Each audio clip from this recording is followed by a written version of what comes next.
Profesa Badru Kateregga alumiza Naalongo ejjole Shibaya yarakundu kwanula ebintu byo nokuli ebiwandiiko by'omugaso ebyapa emmotoka yali abireka mu maka gaabwe ebuziga ebintu bingi nnyo nnyo okukolera okutuuka kati zonna zibaddeawo zonna qualification zange certificate buli kimu yakitwala ebyapa byange nebya yunivasite byakubidomo amamotoka n'ebiromba. Maka gano Profesa Kateregga azalumiza Naalongo yerankunda okumugobamu. It will be very difficult for her to get what she wants.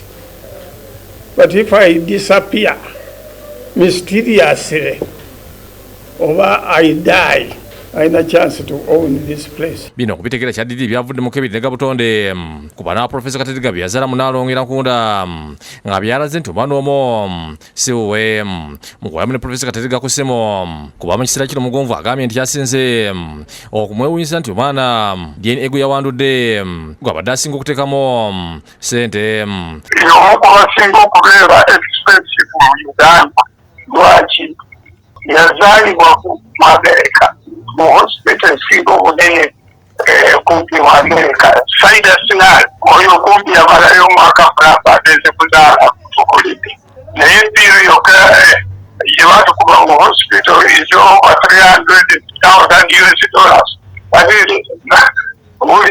kati tukyasasula naye nanyini ye yaliwa lyalaptaglas buli kalungi asomerawo international school of Uganda basasula $2,000 buli mwaka. Ono asikirira Naalongo gwagamba nti yamulabirawo emizeje olwo naye gwe kusaba kooti bakole endaga butonde. Tetwewuunyisizza nnyo entambula n'embeera za munnaffe twali tumaze okuzitegeera kitwava tugisaba era ebyavuddemu byebyo. Kateregga agambye nti amazidde okugula omusango ku poliisi yeekabalagala bakole okunoonyereza ku bintu bye byabbibwa. Olwekyo twagenda ne tuwaaba omusango ekabalagala eyo naye tebaatuyisa bulungi nnyo tebagenda nayo tebafangayo nagenda kubikola. Profesa Kateregga akyogera lunyi nga mukazi w'ono bwe yali amukuba nga n'obuvune bwe yafuna ku mutwe bwava ku ye. Omutwe guno baamukuba ate bw'okuba omutwe gwa Profesa oba okoze bubi nnyo. Kyokka bino Naalongo yabiwakanya. Agamba nti namukuba talina ene breed teyagenda mu kintu kyonna kiraga nti ya breeding yakola ki. Mugamba saakuwa omutwe gwange gwali kutunula bwe guti mugumanya omukadde. Amyuka omukisa polisi mu Kateregga Nuluko yesigire ku simu akasizanga Profesa Kateregga byaguddewo omusango ku Naalongo ogwo kumubba tuwayizamu n'abantu ab'enjawulo okubadde ebintu n'omugisha nga mulwanizi ddembe ly'abasajja ng'ategeezezza nti abasajja bangi mu Uganda ensangi zino bayitamu tabanku mu maka ng'ebyembi abasinga tebavaayo kwogera.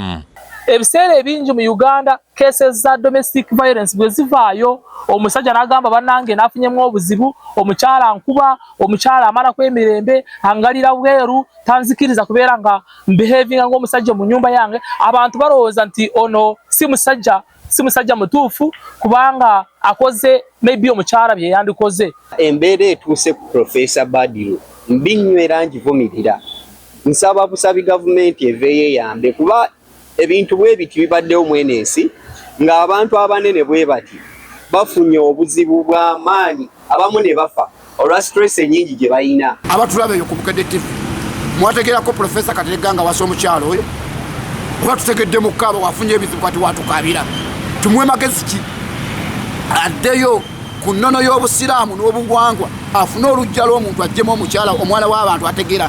Ronald Kasasa yakusakidde gwe ku Bukedde TV.